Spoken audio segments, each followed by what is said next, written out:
Hello, my name is Elizabeth Guidry. Welcome to the ThinkJSOU series brought to you by the Office for Strategic Engagement at the Joint Special Operations University. Today we are pleased to present a distinguished speaker. This video is unclassified and will be recorded and posted to the JSOU network. Please keep in mind that the views and opinions expressed here are those of the presenters and may not necessarily be the views, opinions, or policies of the United States government, the United States Department of Defense, the United States Special Operations Command, or the Joint Special Operations University. If you have any questions at the end of this session, please contact us at thinkjsou@jsou.edu. And good day to everyone. I want to welcome everyone to another online interview of ThinkJSOU. ThinkJSOU is an ongoing program that explores research and publications of leading academics in the wider soft and international security community, as well as our own JSOU faculty, resident senior fellows, and the global soft community. The online collection of ThinkJSOU webinars includes interviews and conversations with authors and researchers, and is intended to supplement existing publications, articles, and other active discussions. I encourage everyone to explore the complete ThinkJSOU collection by reviewing our online offerings posted to the JSOU social media sites. Today, we have Dr. Tai Ming Cheung, professor at UC San Diego and director of the UC Institute on Global Conflict and Cooperation, or the IGCC. He is a longtime analyst of and leading expert on Chinese and East Asian defense and national security affairs, especially related to economic, industrial, technology, and innovation issues. As director of the IGCC, Cheung leads the Institute's study of technology and innovation, examining the evolving relationship between technology and national security in China. He also manages the Institute's Northeast Asia Cooperation Dialogue, bringing together senior foreign ministry, defense officials, and academics from around the globe. In his newest book, Cheung examines China's rise as a techno-security superpower, its implications for the global order, and the complex US-China relationship in the technology, innovation, and security domains. This includes the key strategies guiding China's transformation of its capabilities in the national, technological, military, and security spheres, and provides an assessment of whether China will outcompete the United States to become the largest technological and security power. Thank you for joining us, Dr. Cheung, and congratulations on your third major publication, Innovate to Dominate, the Rise of the Chinese Techno-Security State. And here's a copy of it. I highly recommend that you pick it up. Before turning it over to Dr. Cheung, I would like to set the backdrop for our discussion today. As most in the soft enterprise are well aware, Secretary Austin has described China as America's pacing threat, meaning China is developing capabilities that could potentially threaten the security and stability of other countries. As China's technological and security capabilities continue to grow, the United States is attempting to determine both the rules of the competition as well as the nature of the competition with China. How China views itself, its security environment, and its adversaries is key to understanding the answers to these questions. While the United States would prefer to compete by a certain set of rules, it also must understand how its competitors understand the game. Dr. Cheung's book provides answers to these questions with his in-depth overview of the techno-security state, how the party under Xi understands national security, and what efforts China has taken towards this end. Tai, welcome. I appreciate you taking the time for us today to discuss your important work. Right, thank you for having me, Mark. So before we delve into the meat of your book, can you discuss why now was the right time to write and publish on the Chinese techno-security state, and how is this tied to the rise of Xi Jinping? So I've been writing this book for quite some time, so it's so that it sort of like coincides with sort of the beginning of the third term of Xi Jinping's rule. He's been in power for 10 years, is sort of more sort of coincidental. But it's but I think it's in terms of looking at the arc of sort of how what I call the Chinese techno-security state has emerged under Xi Jinping. Sort of like sort of this 10-year mark is very, very important and helps us to look at what the last 10 years have been and what we can expect from at least the next 10, maybe 15 or even longer years that we expect Xi Jinping to be in power. So he's ruled for since 2012, since the end of 2012 from the 18th Party Congress.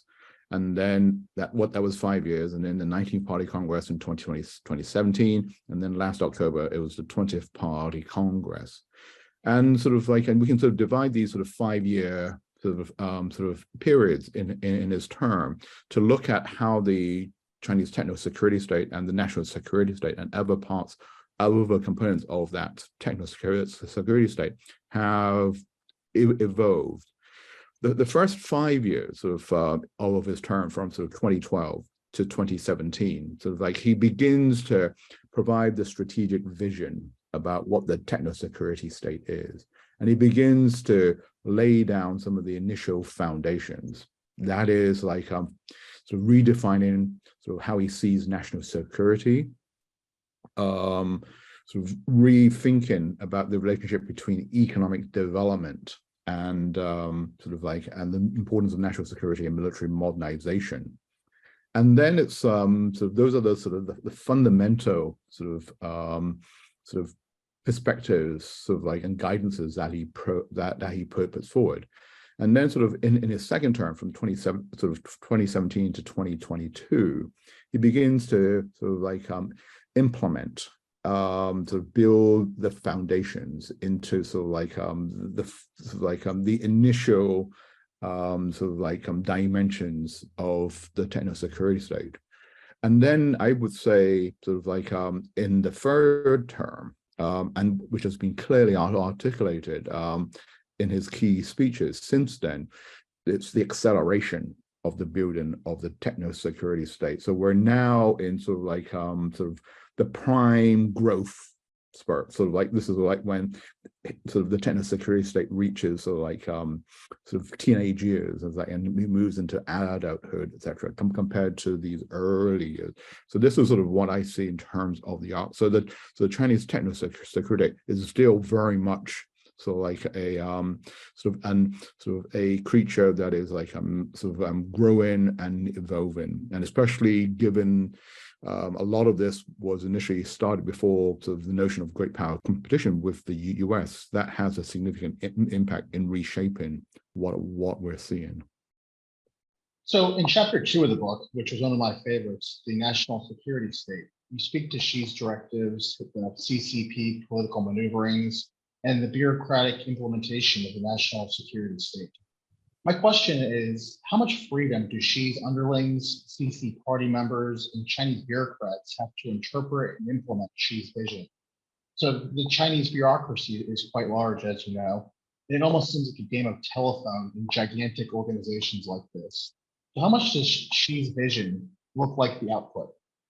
That's a great question, Mark. And of course, it's like sort of like China, like many other countries, they have a sort of a vast bureaucracy. And the nature of the Chinese sort of like political bureaucracy is that it's very fragmented. There's a lot of compartmentalization, and past leaders. It wasn't just Xi Jinping who focused on building a national security state. I mean, some of his predecessors like Jiang Zemin or Hu Jintao had also wanted to put forward sort of like a more of a sort of like security vision, but they weren't able to implement much of what they had planned. So and the interesting thing is that when Xi Jinping comes to power in 2012, he's something of an outsider. He spent most of his career in the provinces, mostly in Eastern China, and he only spent a very, very short amount of time, sort of in the 5 years before he becomes the the paramount leader. He sort of like he becomes number two, I'm learning from the previous leader. So he doesn't really have very sort of deep roots within the central apparatus. So given all of these sort of like characteristics, it's like Xi Jinping is not seen as someone who can kind of cajole and implement a lot of his vision. So what he does is very, very different from his from previous leaders. Previous leaders who've sort of been embedded in the central apparatus. It's a lot of sort of like old boys networks, or like moving very incrementally. But Xi Jinping sort of takes a very, what we sort of in military parlance takes a shock and awe approach.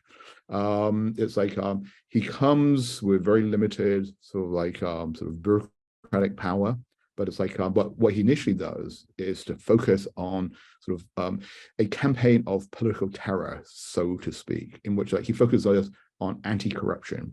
He focuses on sort of identifying what he considers to be sort of political opponents, especially in the national security apparatus and key parts of the party, and goes after both the people at the very, very top, sort of Politburo standing committee members, or like sort of four-star generals, etc. And he works his way down. And so and this happens in the first sort of 2 to 3 years of his reign.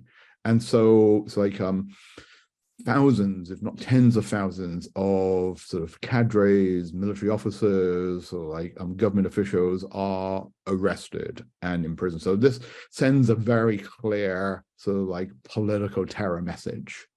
And so once you begin to have that, then implementing sort of like your plans is easier, because if you don't, then what you sort of like people can see what has happened.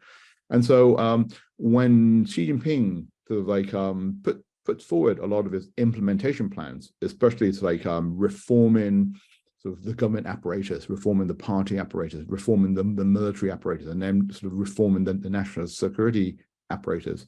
He always makes sure, because he understands that there's going to be tremendous resistance, bureaucratic and political, that he has like special units that sort of like that go around to make sure that things are being implemented. And then there's his speeches. He always talks about we always are on the alert for people who talk the talk but don't actually do anything themselves. So he has both a political terror and a bureaucratic implementation plan. So he understands what is going on, but still, I mean, it's like it's very, very tough. I mean, it's like, I mean, a lot of this is like it's not incremental reform. A lot of this is very radical. It's breaking up offices, so like I'm getting rid of people. So like changing sort of funding flows, and all of those sort of like goes to the very core of what we call the iron rice bowl. And so this sort of like so he's at, it's like it's not been easy, but it's like he's been very, very sort of like sort of smart from a Chinese political sense in knowing how to go after the bureaucratic resistance. It's fascinating. And just one more time, a quick plug for the book. Tai just covered the wave tops there, but if you did actually read the book, it goes much, much more in depth on this. Yes, there's a thing of being drowned, in fact. Yes. So Tai, for those in our audience who are not aware, can you please discuss China's military-civil fusion and the role that this plays in building the techno-security state? Yeah, so I have one chapter that looks at sort of military civil fusion. So sort of to step back, sort of the techno-security state that Xi Jinping builds, there's a number of different parts. There's and so what he tries to do is to converge sort of the civilian parts of the Chinese state, the economic, but also sort of like the bureaucratic, the social society, with the military and the national security parts of the economy and society. And historically, the civilian and the military and the national security elements of sort of like of the Chinese system have been very segregated, very compartmentalized. They don't sort of connect together.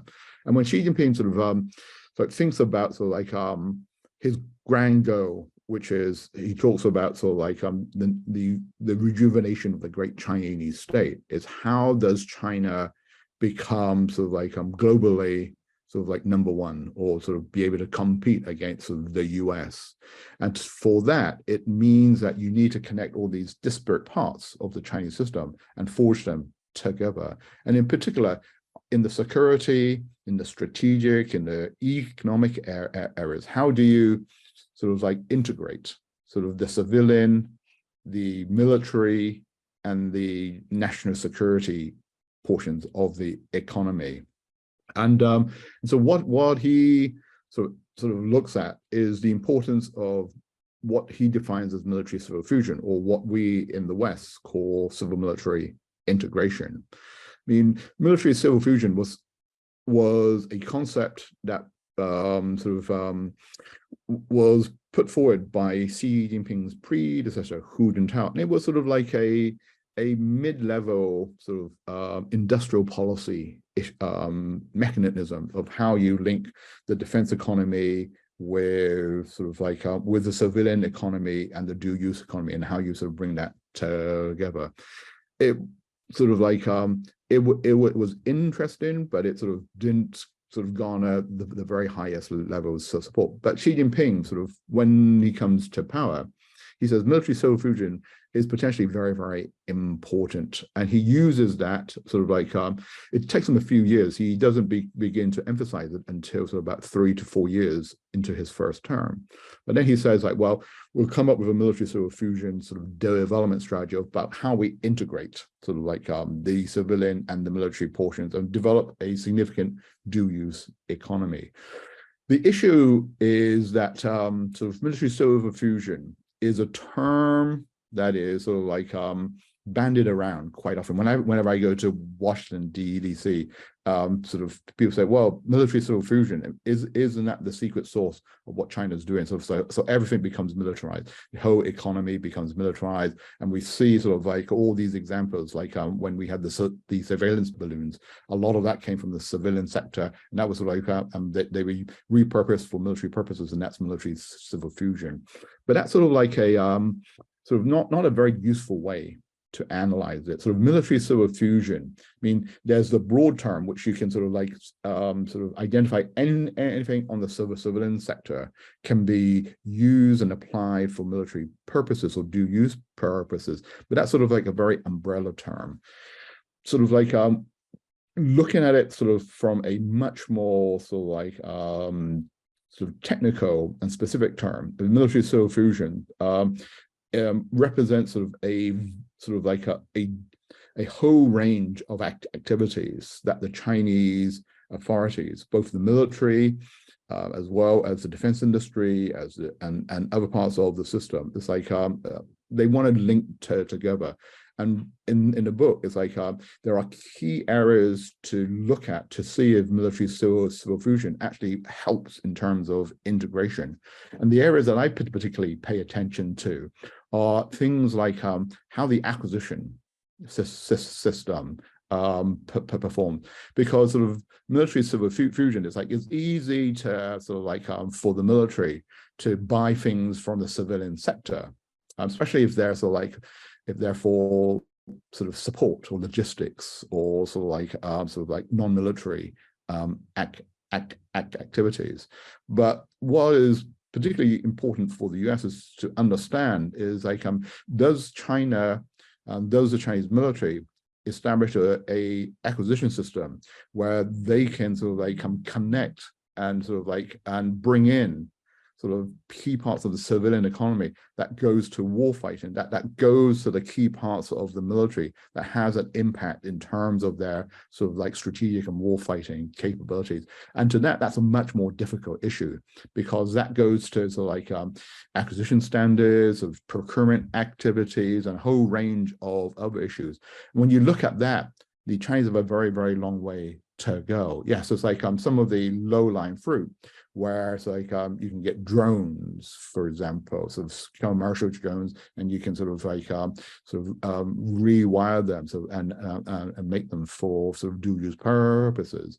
But it's like, I mean, much more sort of like high quality, sort of more impactful military sort of requirements require sort of like much more different levels of sophistication. And for that, I think it's like a military solar fusion has a very, very long way to go.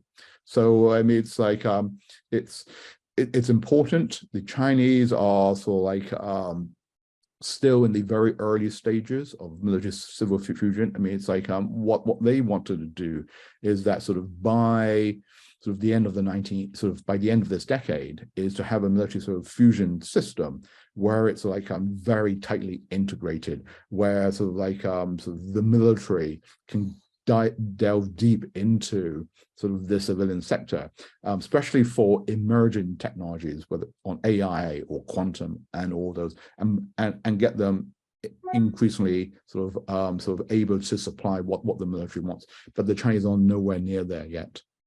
And for those of you who are interested, he actually covers many of those topics in chapter 3 of his book. So again, if you want a deeper dive on this, I definitely recommend checking that out. So a thought I had while reading your book were that top-down organizations can usually seamlessly direct resources towards preferred projects. And in the US government, we sometimes think of this as the preferred means of doing business, and that it avoids the red tape. So with the corruption in China and within the CCP, how might this streamlined allocation process actually work to China's detriment? So, I mean, so top-down can work, and the Chinese, like especially for their most high priority programs, that's what they like, that's what they prefer to do. In my book, I have a chapter what I call sort of like identifying this top-down sort of system. It's called the Selective authoritarian mobilization model itself, which they do for a lot of their sort of like most important programs like space or sort of the aircraft carrier programs, etc. And usually, I mean, that works very well if you have checks and balances, if you have transparency. That's the main way that you sort of like sort of deal with sort of like corruption or sort of abuses of the system. The problem, especially sort of in authoritarian regimes, is that sort of a lot of these sort of like programs, these very, very sort of like sort of selective, sort of like high priority, sort of politically sort of like guarded programs. It's like no one knows what's going on. These are very black box projects, etc. So there is the potential of sort of like being sort of primed to sort of corruption or other types of abuses. At the same time, these programs, I mean, because they often have sort of like sort of support from the very, very top, it's like it's not sort of like efficiency that is the guidance. These projects usually get thrown a lot of resources. It's effectiveness. And so it's like they are sort of like as long as they sort of reach their goals within the time frame allocated, it's like they might be very, very wasteful. There may be a lot of corruption, but it's like as long as the job gets done, I think that's the main criteria. So in a similar vein, can you speak to the constraints of the Chinese political system and how that might stymie science and technology progress and productivity? So, I mean, there's a whole range of ways that we see with the Chinese political system. It's like, given that it's sort of like, that it's very authoritarian, that sort of communist political ideology has become much more sort of like entrenched, and sort of like, and Xi Jinping has sort of like made sure that people have to be loyal. Rather than sort of like before they're experts, so the red versus expert issues have come out, but it's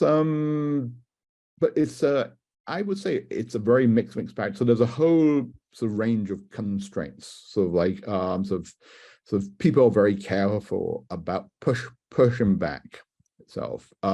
There's information controls. There's difficulties getting access to foreign sources. There's also issues of sort of centralization, monopolies, and all of those issues. But at the same time, sort of like those are sort of like the sort of long list of constraints, the list of positives that you can cut through red tape, that you can mobilize, you can concentrate, and you can prioritize. That it's like that the governance regime is like sort of a lot of the legal or the administrative procedures that you have, so that we have in the West, you can cut through a lot of them, etc. So it's like, I mean, so those are the positives that outweigh the negative. So it's like so I mean it's and this is a debate that comes often when we look at sort of like issues of innovation and of technological development. Are democracies or authoritarian regimes, which ones are better? I mean, over the long term, I would say sort of like not necessarily democracies, but democracies with bottom-up market-driven systems.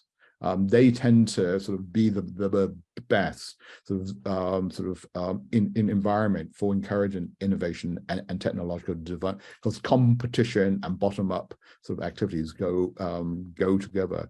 So on the Chinese side, it's sort of, and systems like China, where it's top down, but it's state-led as opposed to market-led. I mean, they tend to be less effective over the long term. But in sort of like in periods like we have today, where there's a lot of threats, where there's sort of like a lot of disruption, where sort of like there's a lot of uncertainty, where sort of where the market drives, the state intervention can often become more important. So a lot of it depends on the context. And I would say sort of like for China and for Xi Jinping, he sees that especially that we have in a period of great power competition, we're in a period sort of like of technical revolution, etc. He sees like the guiding hand of the state is sort of far more effective at that, and sort of more significant than the constraints. So one thing I really liked about the book is how early on you posed, you use subtitles, you pose them as questions, and many of the subtitles are actually questions that I would have come up with on my own when thinking about the ties between technology and the Chinese state. So let me pose a variation of one of these questions for our audience. Mm-hmm. How sustainable is the Chinese techno-security state, and is it specifically tied to the personality of Xi? Right. That's a great question. That sort of like that I sort of try to sort of like address without sort of providing very convincing answers, because I mean a lot of this is about predicting the future. I mean, a lot of what we're seeing, the building of the techno-security state and the various components, the national security components, so that has very much sort of been sort of like the strategic vision, sort of like of Xi Jinping. He's sort of like the architect, sort of the designer, the person in charge of the construction project. So he's sort of like, so he's sort of had several different hats in building this grand project, and he's very much sort of like sort of still hands-on. So this techno-security state, sort of particular parts, especially sort of like its grandiose ambitions, sort of like its efforts at sort of trying to become dominant and compete against the US for global leadership within the next 20 to 30 years. A lot of that is sort of like what Xi Jinping wants. That's sort of the grand strategy itself. But there's also, I mean, a lot of sort of the momentum and the various parts of the techno-security space, especially sort of like the defense industry, sort of the strategic parts of the economy, the dual use aspect, have been going on well before Xi Jinping, and they will continue to go on because that's what sort of China as a rising power is going to do, etc. So there's a lot of sort of institutionalization, but there is also a lot of sort of personalistic inputs itself. So I would say that sort of China becoming a sort of like a long-term techno-security state is very much there. But as a techno-security state, as Xi Jinping has defined it, that is increasingly sort of like offensively orientated, increasingly sort of assertive, sort of challenging the US, is behaving in the ways that it does, sort of being sort of a more militaristic, a more offensively oriented techno-security state, as opposed to a much more benign or defensively minded one. I think it's like Xi Jinping is very much sort of like in the former as opposed to the latter. But it's like the question is like how long is Xi Jinping going to be there? I mean, it's like he's lifted sort of like all sort of like lifetime limits, so he is able to be in power as long as he wants to. So this is a matter of his health. When we see a lot of the development plans for the techno-security state, sort of whether it's the 14th five-year plan, or there's a new sort of like long-term science and technology development plan, or there's these sort of like timelines that he's put out for defense modernization, like 2027 or 2035 or 2049 goals, etc. Those plans and strategies relies on him being around for the next decade or so, because it's like because you need to overcome a lot of the sort of like the entrenched interests, the compartmentalization, etc. So it's like, so Xi Jinping sort of plays a very, very critical role, but there's still a lot of continuity in the techno-security. So even if he goes, I think we will still see China moving in that direction, but perhaps not necessary as confrontational as we see now. No, I appreciate that interesting and nuanced response. So a question that's rather timely this morning, given that the Biden administration asked ByteDance to divest of TikTok. The question goes, how does the US-dominated international environment influence the possibility of China becoming the dominant global techno-security power? So that's another great question. And it's a double-edged issue for China. So, I mean, it's, a large part of China's sort of rise as a techno-security sort of power, even sort of especially before Xi Jinping, China depended on sort of like getting technology and know-how from the rest of the world, especially from the advanced developed parts of the world. So I would sort of like when you look at the nature of sort of China's sort of techno-security development model, sort of from the 1990s up until sort of the mid 2010s to even to today, this is what we would define as an absorption-based technology development model. They absorb foreign technology, and then what they call it, they re-innovate, make it with Chinese characteristics. So a lot of a lot of their capabilities was based on re-engineered sort of like foreign technologies. They were especially good at sort of getting sort of Russian sort of capabilities. The Su-27, for example, becomes the J-11 or the J-15 that flies off their aircraft carriers. And so what Xi Jinping then sees is that especially, I mean, this absorption-based model is low risk, high reward, and they've been trying to push that. But then sort of like under great power competition, what the US has been doing is like they just say, well, we can't allow China to have such an easy access. So there's been, especially with export controls, with tightening of trade and information and investment flows. So China is slowly being cut off from a lot of these advanced Western capabilities, the US and its Western allies.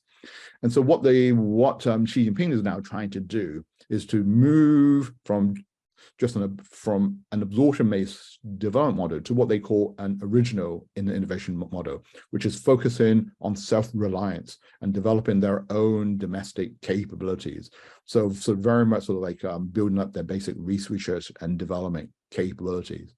But to move from an absorption model to an original innovation model takes a lot of time, because what you have is you have to reshape the nature of your innovation apparatus. Rather than engineers being in charge, it has to be scientists. So that would be creativity.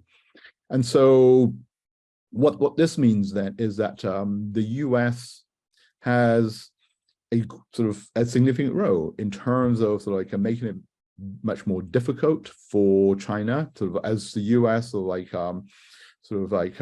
builds this export control regime, prevents China from getting access to a lot of these capabilities, especially semiconductors. The Chinese have to make more efforts, spend and invest more in their basic research and development apparatus to be able to make the same amount of progress. So the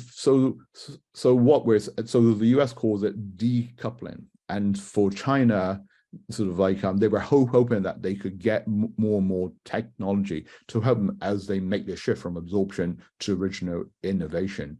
So it makes it much more difficult for China, but at the same time, it's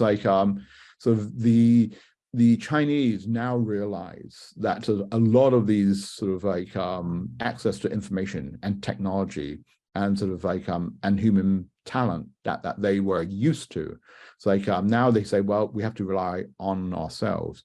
So the next 5-10 years makes China's continued advancement up the technology ladder more difficult, but it makes China much more self-sufficient over the longer term, so that they will not be as dependent. And so if this Chinese techno-security state survives and continues to grow over the next 15-20 years, by that time they will be much stronger, much more independent, and so it's a much more a formidable foe for the US. So we have to look at it in the short to medium term. The Chinese techno-security state will have more challenges because of what the US is doing. But over the longer term, if all of this, that they survive and they become stronger and more self-reliant, then there'll be more of a formidable foe for the US over the much longer term. So staying with current events, how does the CCP's recent crackdown on tech leaders impact the Chinese techno-security state in China's macroeconomic development? So we've seen a major outflow of talent and funding from the Chinese tech sectors. So it's up until 5 years ago, the Chinese tech sector, much of it was private, and outside of the government's control, whether it was Tencent or a lot of these other companies, even Huawei. So they were the main engine for a lot of China's technological development itself. But we've seen that as a lot of these tech leaders have been either imprisoned or forced out, etc. So the pace sort of like a momentum of this innovation has cooled down quite significantly, and now sort of like there's a lot of sort of like concern. It's like, why do we need to take risks if this tech crackdown is taking place, etc. But also not just on the tech sector. This sort of like this crackdown by the Chinese authorities have also been in the general private sector itself. So what we've seen is sort of growing concerns of sort of like keeping your head down and not taking risks. And of course, this has significant implications for innovation development and for the tech sector. I mean, it doesn't go at the heart of the techno-security state, but it's like it's a civilian part of this dual use approach, because some of these sort of private tech companies, they're not dealing with the hardcore of the techno-security state. They're not supplying to the military, etc. But they're in the emerging tech areas that are sort of forms or like the basis for what the Chinese military calls the next generation of warfare. So right now, when you look at Chinese military strategy, the focus is on information warfare, or informationalized warfare, and that's sort of their current military doctrine. But they're now beginning to telegraph. So the next stage they're moving on is intelligentized warfare, autonomy, and all of that. And they're beginning to sort of like develop that doctrine, but that's sort of going to be in the next 5 to 10 years before it comes out. The tech firms, especially in the private sector, they're in that intelligized space as opposed to the information space itself. And so what if we see this continued crackdown, so this continued pullback in sort of like in taking risks from the private tech sector, this will have impacts sort of over the future as opposed to the here and now in terms of the impact on the Chinese techno-security state. So much more on the intelligized space. So what is one aspect in the U.S. national security discourse on the military technological competition playing out between China and the U.S. that, broadly speaking, the U.S. government is getting wrong? I mean, that's luckily you've just pointed out one, was I could go on at long length, etc. I guess it's, I mean, one area that we've discussed is military civil fusion, and it's like, I mean, so we have to be sort of like careful not to sort of like sort of paint everything as military civil fusion. We need to sort of identify what's important. I mean, and sort of and another aspect, and I actually go into talk about this in my book, is how big is the techno-security state? So, I mean, the concern that I have is that sort of the US identify everything to do with China as militarized, or sort of part of this military sort of fusion, etc. And my estimate of, and this is not just about the Chinese techno-security, but it's also the US techno-security state, is that it's like it actually accounts for not a large part of the overall economy or society. I mean, my calculation is that both on the US and Chinese side, it's less than 10% and closer to 5% of the overall sort of economic output and economic activity for both countries. And so what sort of like, and so what we want to do is that we have to identify sort of the most important areas, the core areas that adds to the techno-security state, especially on the Chinese side, and ring fence that, etc. But if we sort of ring fence sort of like almost everything, then it's this will have sort of like very, very negative implications for the US and for the global economy, because there's so much that is like that both sides, that both countries do have no impact on their economic sort of like prosperity, etc. And it's like, and so it's the danger is that when we decide that it's like decoupling, sort of like also identifying whatever's national security, that we paint everything in that, and then that's like and the overall ramifications are much more detrimental than positive. So kind of the flip side of that question, and the last question I have for you today, can you please speak to one overlooked aspect in the US national security discourse on the military technological competition playing out between China and the US?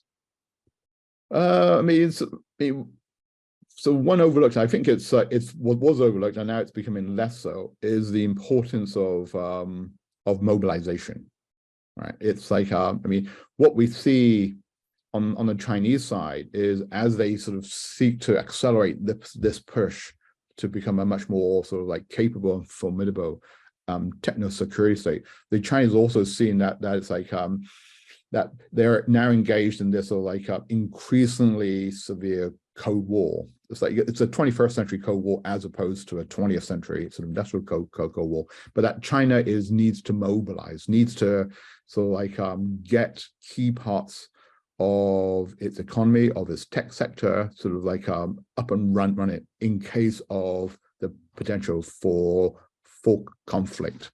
It doesn't mean that they're sort of like going to go to war, but they need to be much better prepared. And so we've seen on the US side that it's like that this has been important, but it hasn't really been sort of like an important priority.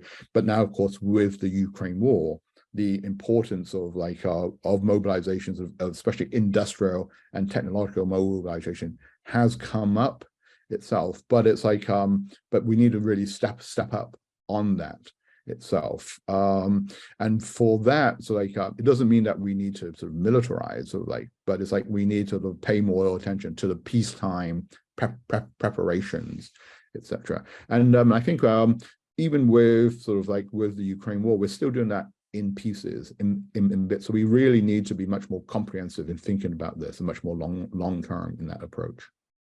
So Dr. Cheung, thanks again for joining us today, and congratulations again on the publication of your book. We cannot wait for even more stimulating works like the one you provided us with today.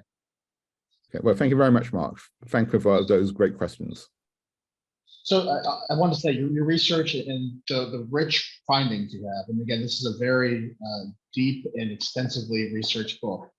They provide diverse lenses, and they're very timely given the expansion of technological threats and vulnerabilities, as well as potential technological overmatch by an authoritarian China. In closing, I'd like to remind the audience that if you found our discussion enlightening, I encourage you to look at our curriculum and course dates at the JSOU public webpage and click on courses. Also take the time to explore the JSOU press publications on this and similar topics. For feedback on ThinkJSOU or to nominate potential speakers, please contact us at thinkjsou@jsou.edu. This series is brought to you by Joint Special Operations University. Thank you all for your time.